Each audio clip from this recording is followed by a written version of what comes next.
வணக்கம்மா. கோவில்மையிலேருந்து பேட்டிக்கான வந்திருக்கிறது எனக்கு ரொம்ப மகிழ்ச்சியாக இருக்குது. கோவில்மையில் ரொம்ப ஒரு பாப்புலர் மேகசின்ங்கிறது நான் தெரியும். நான் ரெகுலராக வாங்கி படிச்சுட்டு இருக்கேன். நல்ல கவரேஜ் நல்லா கொடுக்குறேன். உங்களை சந்திச்சுட்டு ரொம்ப சந்தோஷம்.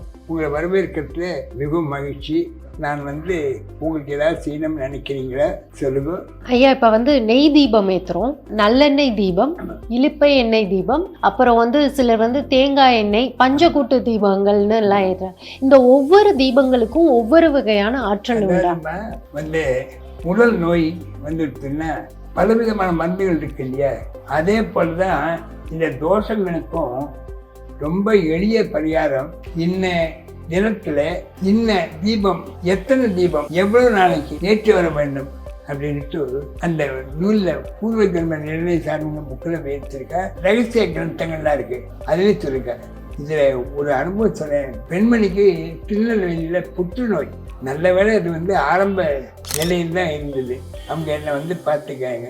திருநெல்வேலியில நெல்லையப்பர் சன்னதி இருக்கு. அதில் காந்திமதி அம்மன் சன்னதி.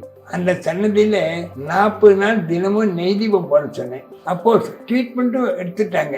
அவங்க கம்ப்ளீட்டா குணமாயிட்டாங்க. புற்றுநோய் குணமாகுதுங்கிறது கொஞ்சம் சிரமமான ஒரு நோய்.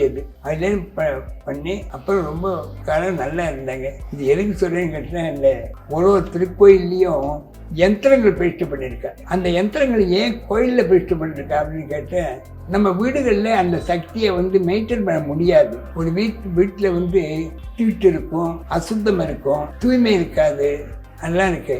கோயிலில் அப்படி. அதனால்தான் அந்த கர்ப்ப கிரகத்தை என்ன பண்ணுவாங்கன்னா, பிரதிஷ்டை பண்ணுறதுக்கு முன்னாடி 40 அடி 50 அடி கீழே சுரங்கம் மாதிரி பண்ணுவாங்க. அந்த சுரங்கத்தில் வேலை செய்யணும்னா கண்ணை கட்டிடுவாங்க. போய் அப்புறம் வெளியில் ரொம்ப தூரம் போய் தான் கண்ணை அவுத்துருவாங்க. ஏன்னா அது எங்கே பட்டிருக்கான்னு யாருக்கு தெரியாது.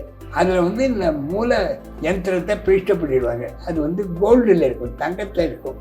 அதுக்கு தான் பவர். அந்த எல்லா கோயில்கள்லையும் அது உண்டு. அதுக்கு பேர் மூல யந்திரம்னு பேர். கோபுர வாசல்லேருந்தே யந்திரங்கள் இருக்கும். கோபுரத்தில் ஒரு படிக்கு முன்னாடி 2 யந்திரம் வைப்பாங்க. அது எல்லாத்தையும் விட இந்த மூல யந்திரம் ரொம்ப.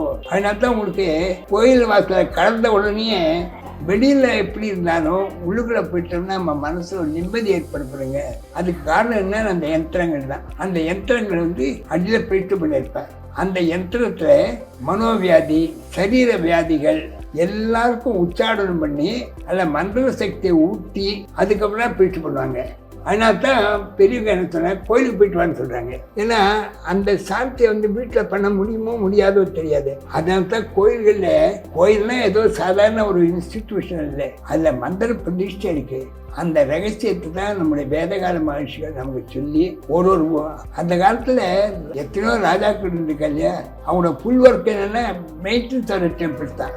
அதுக்கு என்ன காரணம் கேட்டோம்னா சமூகம் நல்லா இருந்தது. அந்த யந்திரத்துக்கு தான், மூல யந்திரத்துக்கு தான் அவ்வளவு பவர். அதனால தான் கோயிலுக்கு எப்போ போனாலும் கொஞ்சம் நல்லெண்ணெய்யோ அல்லது நெய்யோ கொண்டு விளக்கில் ஏற்றணும் அப்படிங்கிறது சொல்றது. எனக்கு அந்த தீபத்துக்கு அவ்வளோ சக்தி.